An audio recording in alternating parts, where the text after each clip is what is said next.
This is Pawan Rajput from home online exam study के परिवार में आपका स्वागत करता हूं।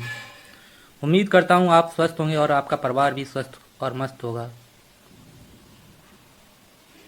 आज संस्कृत व्याकरण वर्ड विचार की तीसरी क्लास के साथ मैं आपके सामने उपस्थित हूं। उम्मीद करता हूं आप सभी अपनी तैयारी जोरों से कर रहे होंगे। कल मेरा स्वास्थ्य ठीक न होने के कारण मैं आपके सामने उपस्थित नहीं हो पाया, उसके लिए मैं आपके सामने क्षमा प्रार्थी हूँ। आज से नियमित क्लास आपको इस चैनल पर मिलती रहेंगी। आइए क्लास को स्टार्ट करते हैं। फर्स्ट क्वेश्चन है डैश। आइए फ्रेंड, मैं एक बार अपनी पिछली क्लासेस को एक बार रिवाइज करवा देता हूँ, जिससे कि आपको इस क्लास को पढ़ने में कोई प्रॉब्लम नहीं होगी। संस्कृत व्याकरण में वर्ड दो प्रकार के होते हैं, स्वर और व्यंजन। स्वर वर्ड वह होते हैं जिनको बोलने के लिए किसी की सहायता नहीं लगती है, तथा व्यंजन वर्ड वह होते हैं जिनको बोलने के लिए दूसरों की सहायता लेनी पड़ती है। स्वर के अंतर्गत 9 वर्ड आते हैं तथा व्यंजन के अंतर्गत 33 वर्ड आते हैं। स्वर को दो भागों में डिवाइड किया गया है, मूल स्वर और दीर्घ स्वर, मूल स्वर और संयुक्त स्वर। तथा व्यंजन को स्पर्श व्यंजन, अंतास्थ व्यंजन तथा ऊष्म व्यंजन के अंतर्गत रखा गया है। स्पर्श व्यंजन के अंतर्गत 25 वर्ड, अंतास्थ व्यंजन के अंतर्गत 4 वर्ड तथा ऊष्म व्यंजन के अंतर्गत भी 4 वर्ड आते हैं। ऊष्म वर्ड दो प्रत्याहार से मिलकर बना है, ससर और हल प्रत्याहार से मिलकर के सल प्रत्याहार बनता है। तो फर्स्ट का right answer A is the right answer. Next, इसकी स्क्रीनशॉट लेना चाहते हैं वो ले सकते हैं, जिससे कि आपको एग्जाम के टाइम पे रिवाइज करने में प्रॉब्लम नहीं होगी।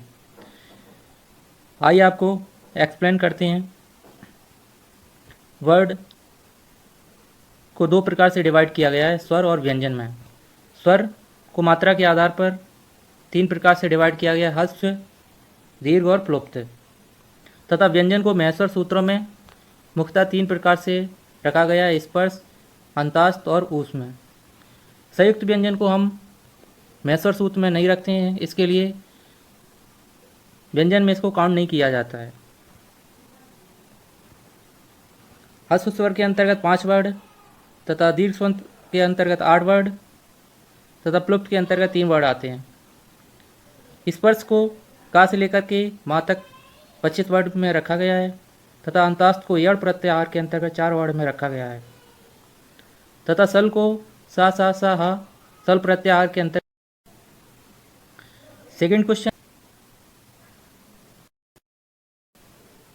सेकंड क्वेश्चन है ऊष्म व्यंजन वर्गों की संख्या है। ऊष्म व्यंजन को संस्कृत में कितने वर्डों के अंतर्गत रखा गया है? क्या इसका आंसर ए होगा या बी होगा या सी होगा या डी होगा? ऊष्म व्यंजन को सल प्रत्याहार के अंतर्गत रखा गया है। सल प्रत्याहार के अंतर्गत ऊष्म व्यंजन को रखा गया है। सल प्रत्याहार दो महस्वर सूत्र से मिलकर बना है, ससर तथा हल से मिलकर के सल प्रत्याहार बनाया गया है। तो इसका right answer B is the right answer. श, स, हा 4 वर्ड ऊष्म व्यंजन के अंतर्गत आते हैं। नेक्स्ट क्वेश्चन है ऊष्म वर्ड किस प्रत्याहार के अंतर्गत आते हैं? अभी मैंने आपको ये एक्सप्लेन किया था ऊष्म वर्ड किस प्रत्याहार के अंतर्गत रखे गए हैं और कितने प्रत्याहार को मिलाकर के ऊष्म वर्ड बनाया गया है। ऐसा क्वेश्चन भी एग्जाम में किया जा सकता है। तो टोटल 2 प्रत्याहार को बनाकर के 2 प्रत्याहार के बनने से ऊष्म वर्ड को रखा गया है।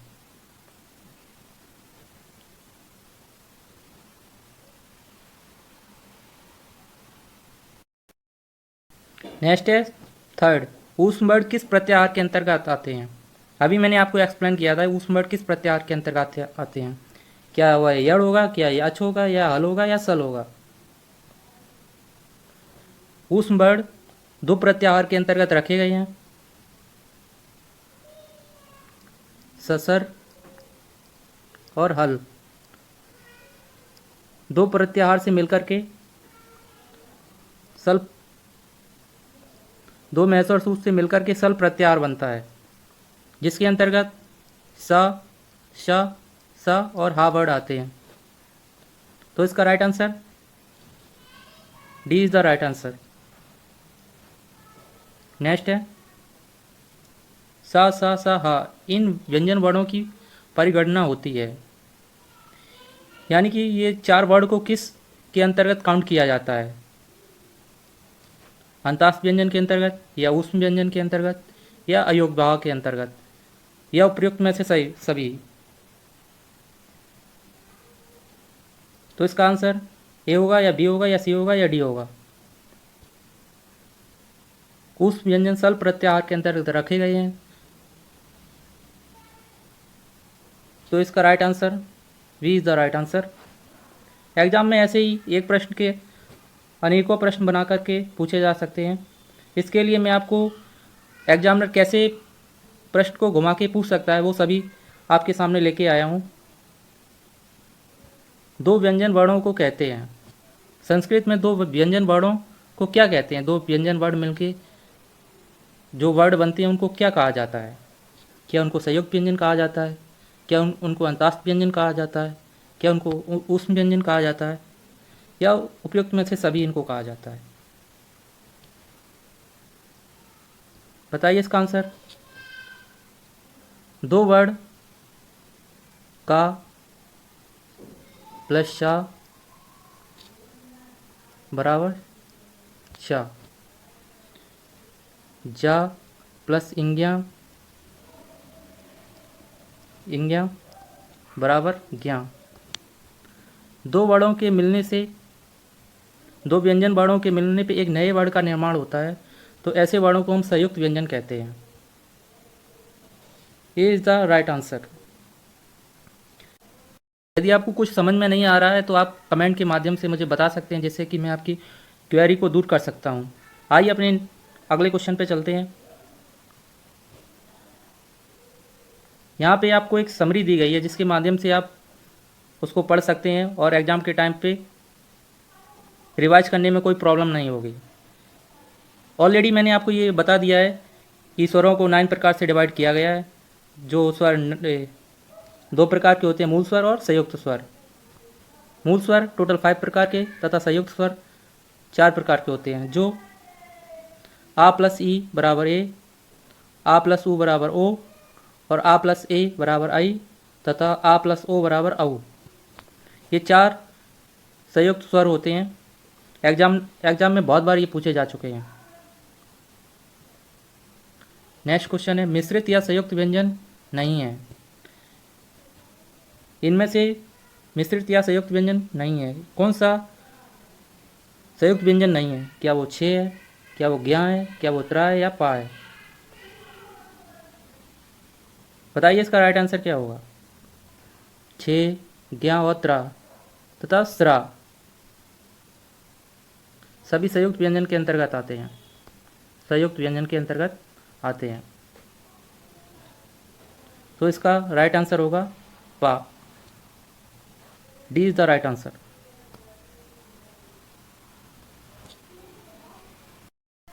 तो इसका राइट आंसर होगा डी। पा को हम स्पर्श व्यंजन के अंतर्गत काउंट करते हैं, जो पा वर्ग के अंतर्गत रखा गया है। नेक्स्ट क्वेश्चन है, निम्नलिखित में से कौन सम्मिलित नहीं है? टोटल 4 विकल्प दिए गए हैं, जिसमें 3 किसी प्रकार से मेल खाते हैं तथा चौथा है वो सभी से अलग है। क्या वो पहला है, या दूसरा है, या तीसरा है, या चौथा है? बताइए इसका आंसर।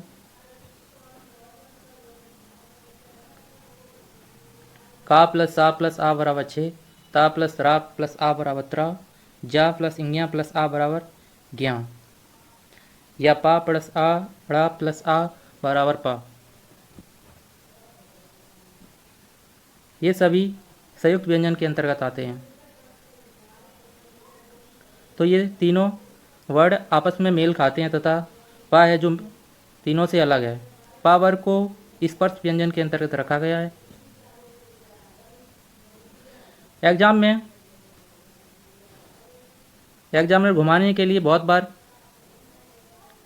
का प्लस सा बराबर छा ऐसे भी पूछ लेता है।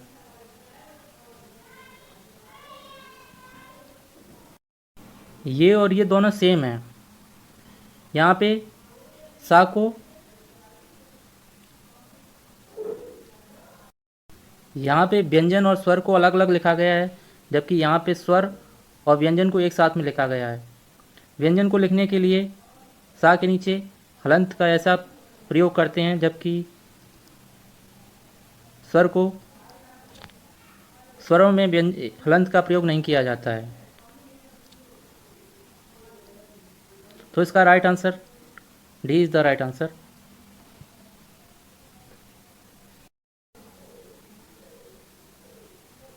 यहाँ पे व्यंजन वर्ण की समरी दी गई है। टोटल 33 जो व्यंजन वर्ड होते हैं, जिसमें 25 स्पर्श व्यंजन, 4 अंतास व्यंजन और ऊष्म 4 टाइप्स के व्यंजन होते हैं। टोटल 33 व्यंजन होते हैं। संयुक्त व्यंजन को हम मुख्यतः व्यंजन के अंतर्गत काउंट नहीं करते हैं, क्योंकि ये मैसर सूत्र के अंतर्गत नहीं रखे गए हैं। स्पर्श व्यंजन के अंतर्गत 5 वर्ग आते हैं: का वर्ग, चा वर्ग, टा वर्ग, ता वर्ग और पा वर्ग। कादियो मावसाना स्पर्शा में स्पर्श व्यंजन का सूत्र है, जो एग्जाम में बहुत बार पूछा जा चुका है। आप इसको अपनी कॉपी में नोट डाउन कर लें। तथा अंतास्त व्यंजन को यड़ प्रत्याहार के अंतर्गत रखा गया। इसका सूत्र है यड़ो अंतस्था। तथा ऊष्म व्यंजन को सल प्रत्याहार के अंतर्गत रखा गया है। इसका सूत्र है सल। नेक्स्ट क्वेश्चन है, का वर्ग, चा वर्ग, टा वर्ग, ता वर्ग, पा वर्ग को कहा जाता है? ये सभी वर्गों को मिलाकर के क्या कहा जाता है? क्या उनको वर्गाक्षर कहा जाता है, या स्पर्श व्यंजन कहा जाता है, या वर्गीय व्यंजन कहा जाता है, या उपयुक्त में से सभी, या सभी इनको कहा जाता है? वर्गाक्षर, स्पर्श व्यंजन, वर्गीय व्यंजन, या इनको सभी कहा जाता है? बताइए इसका राइट आंसर। का वर्ग, चा वर्ग, टा वर्ग, ता वर्ग और पा वर्ग। का वर्ग में 5 वर्ड, चा वर्ग में 5 वर्ड, टा वर्ग में 5 वर्ड, ता वर्ग में 5 वर्ड और पा वर्ग में 5 वर्ड रखे गए हैं।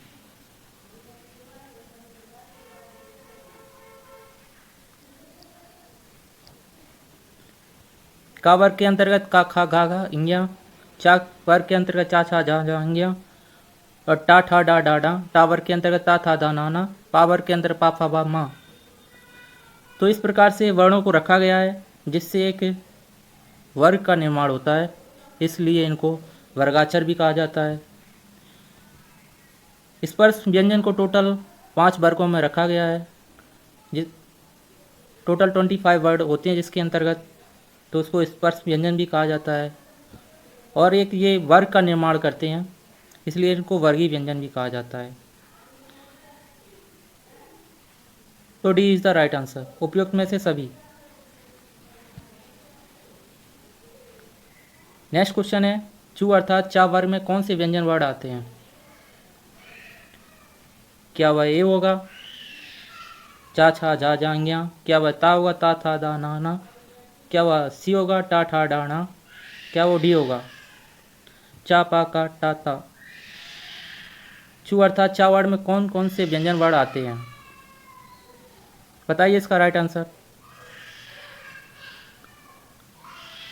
चा वर्ग में चा, छा, झा, झा, इंग्या। ए इज द राइट आंसर। वर्गीय व्यंजन नहीं है। नेक्स्ट क्वेश्चन है, वर्गीय व्यंजन नहीं है। वर्गीय व्यंजन अभी मैंने आपको एक्सप्लेन किया था किन किन वर्डों को वर्गीय व्यंजन कहते हैं और उनके अंतर्गत कौन कौन से वर्ड रखे गए हैं। टोटल स्पर्श व्यंजन के अंतर्गत 5 वर्ड आते हैं। का वर्ग, चा वर्ग, पा वर्ग, टा वर्ग और ता वर्ग। का वर्ग के अंतर्गत का खा गा इंग्या, चा वर्ग के अंतर्गत चा छा जा इंग्या, टा ठा डाणा टा वर्ग के अंतर्गत रखे गए हैं तथा पा वर्ग के अंतर्गत पा फा बा मा तथा ता वर्ग के अंतर्गत ता था धा ना। टोटल 5 वर्ड रखे गए हैं। तो अब बताइए इसमें से इसका आंसर कौन सा सही होगा।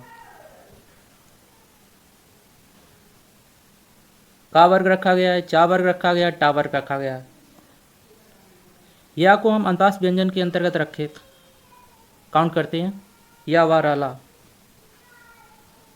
तो हमारा D is the right answer. अगर आपको कुछ भी डाउट है तो आप मुझे कमेंट के माध्यम से बता सकते हैं, जिससे कि मैं आपकी क्वेरी को सॉल्व कर सकूं। नेक्स्ट क्वेश्चन है, संस्कृत में अयोग भाव वर्णों की संख्या कितनी है। संस्कृत में अयोग भाव वर्णों की संख्या कितनी है। संस्कृत में अयोग भाव वर्णों की संख्या कितनी है। क्या इसका आंसर आपको पता है। क्या इसका आंसर 4 होगा या 5 होगा या 6 होगा या 8 होगा। बताइए इसका आंसर। संस्कृत में अयोग भाग 4 प्रकार से होते हैं। अयोग भाव वर्णों को 4 प्रकार से रखा गया है। अनुस्वार, विसर्ग, जीवामूली और उपधामनीय। ये टोटल 4 वर्गों के अंतर्गत अयोग भाव वर्णों को रखा गया है। अयोग भाव वर्ण वह होते हैं जिनको महस्वर सूत्र तथा वर्णमाला में ना पढ़े जाने के कारण इनको अयोग भाव वर्ण कहा जाता है। अनुस्वार, जैसे राम। राम के अंतर्गत ये जो बिंदी रखी हुई है इसको अनुस्वार के अंतर्गत काउंट करते हैं। विसर्ग में किसी वर्ड के लास्ट में 2 बिंदी लगाई जाती हैं। जीवामूली का प्लस खा।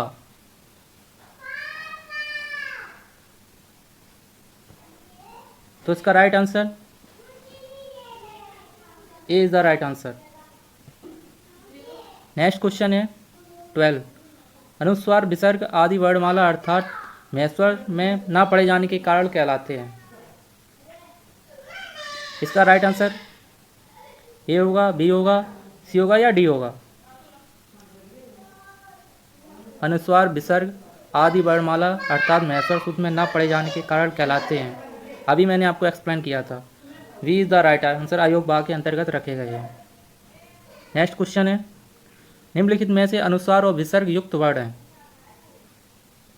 क्या वो अंग है या आहा है या का या खा है, पा है या फा है या आ है या आ है।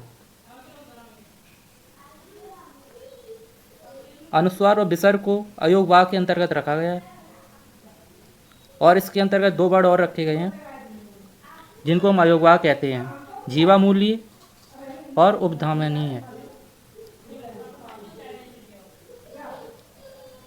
तो इसका right answer A is the right answer. Next question है, स्पर्श व्यंजन नहीं है। ऑलरेडी मैं आपको ये एक्सप्लेन कर चुका हूँ। एक बार फिर से मैं आपको फिगर के माध्यम से दिखा देता हूँ जिससे आपको अच्छी तरीके से समझ में आ जाए। का वर्ग के अंतर्गत स्पर्श व्यंजन को टोटल 5 प्रकार से रखा गया। का वर्ग, चा वर्ग, टा वर्ग, ता वर्ग और पा वर्ग। का वर्ग के अंतर्गत ये 5 वर्ड रखे गए हैं। चा वर्ग के अंतर्गत ये वर्ड आते हैं। टा वर्ग के अंतर्गत ये वर्ड आते हैं तथा ता वर्ग के अंतर्गत ये वर्ड आते हैं और पा वर्ग के अंतर्गत ये वर्ड आते हैं। तो आप अब इसमें से देख के बताइए कि स्पर्श व्यंजन कौन सा नहीं है। क्या वह ए है, क्या वह पा है या टा है या या है। का वर्ग को का वर्ग के अंतर्गत रखा गया, पा वर्ग को पा वर्ग के अंतर्गत रखा गया, टा को टा के वर्ग के अंतर्गत रखा गया है। या वर्ड है जो अंतास व्यंजन के अंतर्गत रखा गया है, इसलिए इसका D is the right answer. Next question है जीवामूली वर्ड कितने होते हैं? जीवामूली वर्ड कितने होते हैं? जीवामूली वर्ड क्या वह एक होता है, क्या वह दो होता है, क्या वह तीन होता है, क्या वह चार होता है? जीवामूली वर्ड दो प्रकार के होते हैं, का और खा। अकु विसर्जना कंठा, कंठ के अंतर्गत कंठ के उच्चारण स्थान में इन दो वर्डों को रखा गया है। का के आगे इस प्रकार का आपको निशान देखने को मिलेगा जो आधे विसर्ग के समान होगा, तो ऐसे वर्ड को हम जीवामूली वर्ड कहते हैं। तो B is the right answer. Next question है वे वर्ड जो स्वतंत्र रूप से बोले जा सकते हैं अर्थात जिनका उच्चारण किसी की सहायता के बिना हो सकता है वे कहलाते हैं। क्या वह स्वर कहलाते हैं, क्या वह प्लुप्त कहलाते हैं, क्या वह दीर्घ मात्रा होती है, क्या वह व्यंजन कहलाते हैं? बताइए इसका आंसर।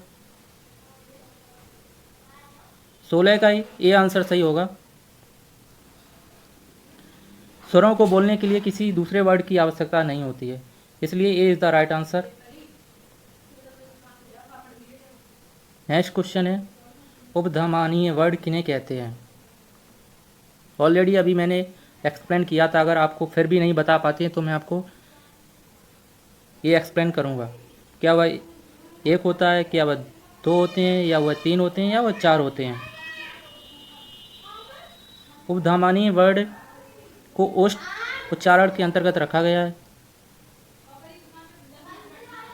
उपधामानीय वर्ड दो प्रकार के होते हैं, पा और फा। पा के आगे इस प्रकार का निशान तथा फा के आगे इस प्रकार का आपको निशान देखने को मिलेगा। ये निशान आधे विसर्ग को इंडिकेट करता है। तो 17 का answer B is the right answer.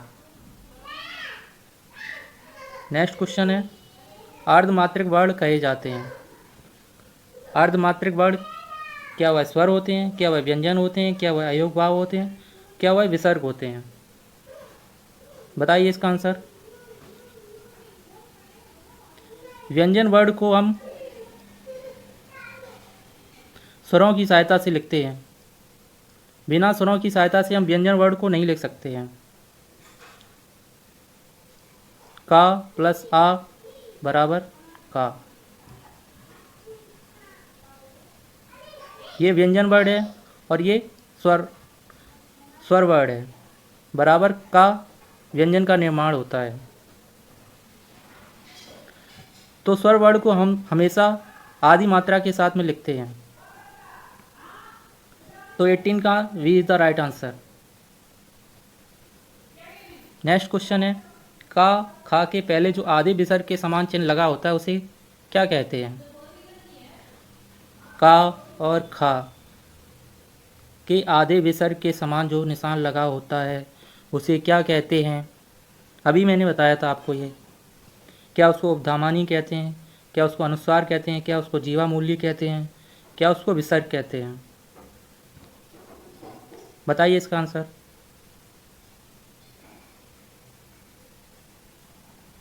ये सारे क्वेश्चन एग्ज़ाम की दृष्टि से बहुत ही महत्वपूर्ण हैं।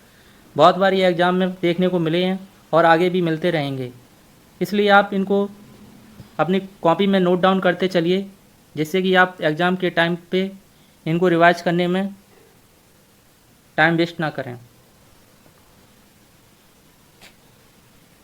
तो इसका आंसर जीवामूली, C is the right answer. Next question है जीवामूली का खा वर्गों का उच्चारण कहाँ से होता है? क्या वह दंत से होता है, क्या वह ओष्ठ से होता है, क्या वह कंठ से होता है, क्या वह जीवामूल से होता है? जीवामूली जो का और खा वर्ड हैं उनका उच्चारण स्थान कहाँ से होता है, या इनको किस उच्चारण स्थान में रखा गया है? उच्चारण स्थान से रिलेटेड हम आपको एक नेक्स्ट वीडियो लेके आएंगे, जिसमें आपको सारे वर्ड के बारे में पता चलेगा, कौन सा वर्ड किस उच्चारण स्थान में रखा गया है। 20 का राइट आंसर है सी, जीवामूली वर्णों को कंठ उच्चारण स्थान के अंतर्गत रखा गया है। नेक्स्ट क्वेश्चन है 21। पा फा के पहले जो आधे विसर्ग के समान चिन्ह लगा होता है उसे क्या कहते हैं? क्या उसको उपधामानी कहते हैं? क्या उसको अनुस्वार कहते हैं? क्या उसको जीवामूल कहते हैं? क्या उसको विसर्ग कहते हैं? पा और फा के आगे आधे विसर्ग के समान जो चिन्ह लगा होता है इस प्रकार का, वे कौन से वर्ड कहलाते हैं? वे उपधमानी वर्ड कहलाते हैं। A is the right answer. Next question है, उपधमानी पा और फा वर्गों का उच्चारण कहाँ से होता है? क्या वह दंत से होता है? क्या वह ओष्ठ से होता है? क्या वह कंठ से होता है या जीवामूल से होता है?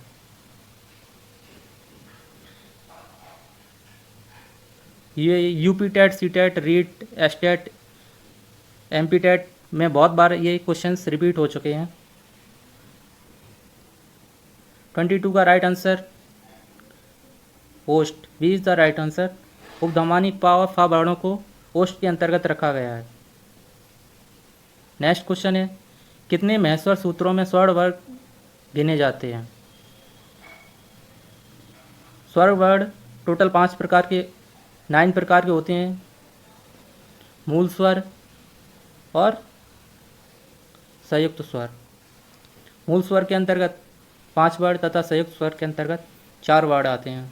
तो संस्कृत में टोटल 9 स्वर वर्ड होते हैं। अब इनको महस्वर सूत्रों में कितने प्रकार से रखा गया है ये क्वेश्चन में पूछा गया है। क्या 4 प्रकार से रखा गया है? 4 महस्वर सूत्र से मिलकर स्वर वर्ड बने हैं? क्या वह 11 से बने हैं? क्या वह 9 से बने हैं या 5 से बने हैं? बताइए इसका आंसर।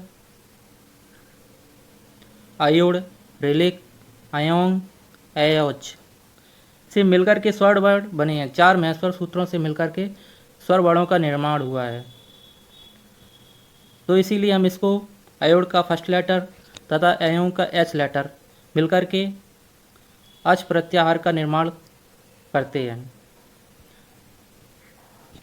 एग्जाम में पूछा जाता है स्वर को किस प्रत्याहार के अंतर्गत रखा गया है, तो आप वहाँ पे अच लगाएंगे।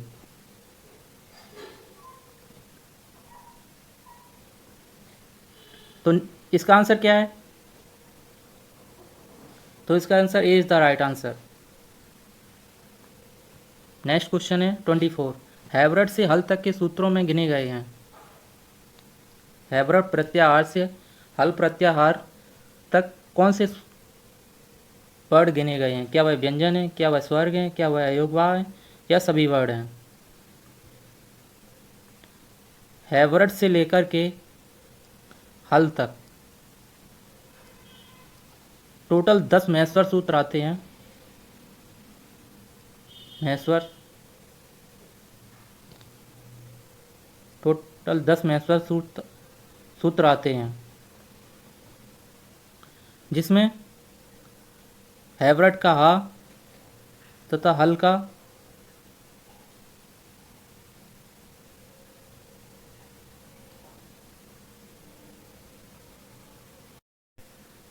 नेक्स्ट क्वेश्चन है 24। हैवरट से हल तक के सूत्रों में गिने गए हैं। कौन से वर्ड इसके अंतर्गत गिने गए हैं? हैवरट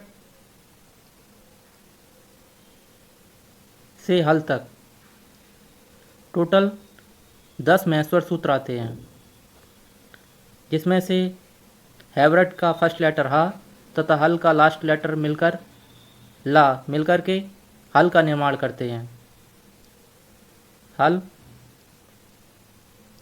महस्वर हल प्रत्याहार बनाते हैं। हल प्रत्याहार को व्यंजन वर्ड भी कहते हैं। इसके लिए 24 का answer A is the right answer. हैवरट से हल तक के सूत्रों में व्यंजन वर्ड गिने गए हैं। नेक्स्ट क्वेश्चन है, व्यंजन वर्णों का प्रमुख रूप से विभाजन कितने प्रकार से हुआ है? व्यंजन वर्ड हैं जो उनको कितनी प्रकार से डिवाइड किया गया, कितने वर्गों में बांटा गया है? व्यंजन को का वर्ग, चा वर्ग, टा वर्ग, ता वर्ग, 5 वर्गों में रखा गया है। तो C is the right answer. किस प्रत्याहार में स्वर और व्यंजन दोनों गिने गए हैं? मेरे प्रिय भाई एवं बंधु, बताइए इसका आंसर क्या होगा। किस प्रत्याहार में स्वर और व्यंजन दोनों गिने गए हैं?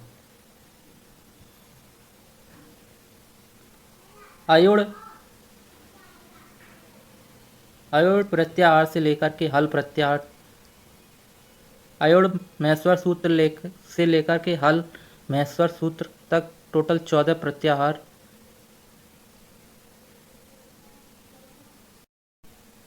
नेक्स्ट क्वेश्चन है, किस प्रत्याहार में स्वर और व्यंजन वर्ड गिने गए हैं? अयोड़ से लेकर हल महेश्वर सूत्र तक टोटल 14 महेश्वर सूत्र आते हैं। इसके अंतर्गत स्वर और व्यंजन वर्ड रखे गए हैं। अयोड़ का फर्स्ट लेटर आ तथा लास्ट का हल महेश्वर सूत्र का ला लेटर मिलकर के अल का निर्माण करते हैं।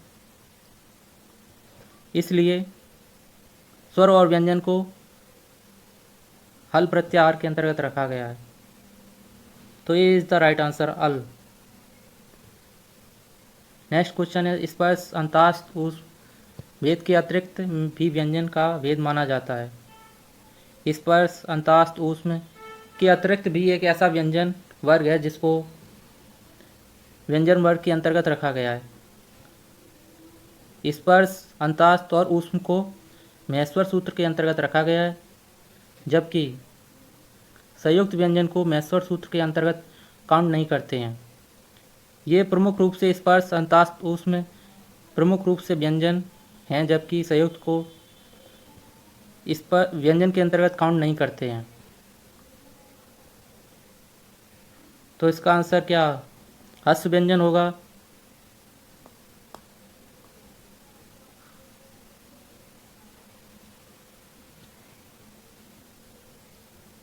क्या इसका हस्त होगा, क्या इसका दीर्घ होगा, क्या इसका संयुक्त होगा, या इसका उपयुक्त सभी होगा?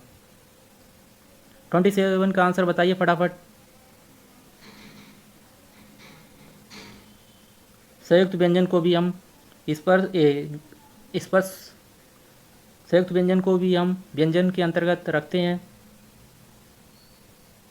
नेक्स्ट क्वेश्चन है, जिन वर्णों के उच्चारण में मुख्य विभिन्न भागों कंठों तालु मूर्धा आदि का प्रयोग होता है उन्हें कहते हैं? क्या उनको मिश्रित व्यंजन कहते हैं, क्या उनको स्पर्श व्यंजन कहते हैं, या उनको अंतास्त व्यंजन कहते हैं, या ऊष्म व्यंजन कहते हैं? कंठ तालु मूर्धा दंत ओष्ठ, ये जो वर्ग रखे गए हैं इनके अंतर्गत कौन से वर्ड रखे गए हैं? क्या वह मिश्रित रखे गए हैं, क्या वह अंतास्त रखे गए हैं, क्या स्पर्श रखे गए हैं? का वर्ग, चा वर्ग, टा वर्ग, ता वर्ग और पा वर्ग। का वर्ग के अंतर्गत कंठ, चा वर्ग के अंतर्गत तालु, टा वर्ग के अंतर्गत दंत, टा वर्ग के अंतर्गत मूर्धा तथा ता वर्ग के अंतर्गत दंत तथा पा वर्ग के अंतर्गत ओष्ठ उच्चारण स्थान आते हैं। ये सभी स्पर्श व्यंजन होते हैं।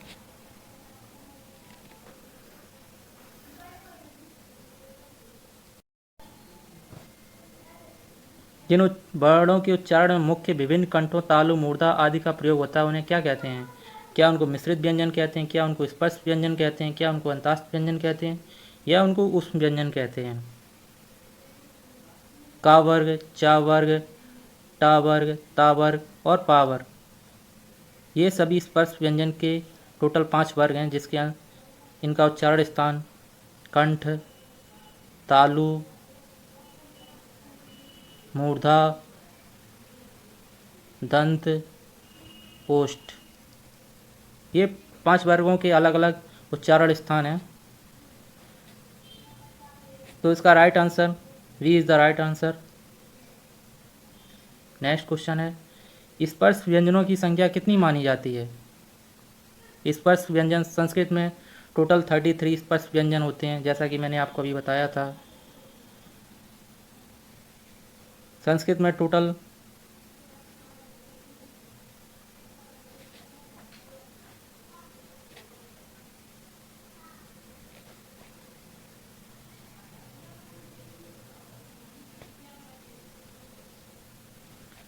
टोटल स्पर्श व्यंजनों की संख्या 25 होती है, जो 5 वर्गों में डिवाइड किए गए हैं। का वर्ग, चा वर्ग, टा वर्ग, ता वर्ग और 5 वर्ग। का वर्ग में 5 वर्ड, चा वर्ग में 5 वर्ड, सभी में 5 वर्ड रखे गए हैं। तो 5 × 5 बराबर 25। तो स्पर्श व्यंजनों की टोटल संख्या 25। तो C is the right answer. Next question है, कादियो मौसाना रिक्त स्थान की पूर्ति करें। इस सेशन का लास्ट क्वेश्चन है और वर्ड विचार का भी ये लास्ट क्वेश्चन है। मैंने आपको वर्ड विचार के 3 लेक्चर कंप्लीट करवाए हैं। इससे बाहर आपको एक भी क्वेश्चन एग्जाम में देखने को नहीं मिलेगा। आपने अगर ये क्वेश्चंस अपनी कॉपी में लिख लिए और इनको रिवाइज करते रहे तो आने वाले एग्जाम में वर्ड विचार से एक भी क्वेश्चन आपका गलत नहीं होने वाला है। आइए इसका आंसर देखते हैं। कादियो मौसाना डैश रिक्त स्थान की पूर्ति करें। क्या वह व्यंजन होगा, क्या वह स्वर होगा, क्या वह हल होगा, या वह स्पर्श होगा। कादियो मौसाना जो सूत्र है वो क्या वह व्यंजन का है, क्या वह स्वर का है, क्या वह हल का है या स्पर्श का है। कादियो मौसाना इस स्पर्श व्यंजन का सूत्र है। D is the right answer. चलिए मिलते हैं अपने नेक्स्ट क्लास में ऐसे ही धुआंधार लेक्चर के साथ। अगर आप हमारे चैनल पर नए हैं तो आप इस चैनल को लाइक, शेयर एंड सब्सक्राइब करना ना भूलें, जिससे कि आने वाले वीडियोस के नोटिफिकेशन आपको मिलते रहें। Thanks for watching to my channel.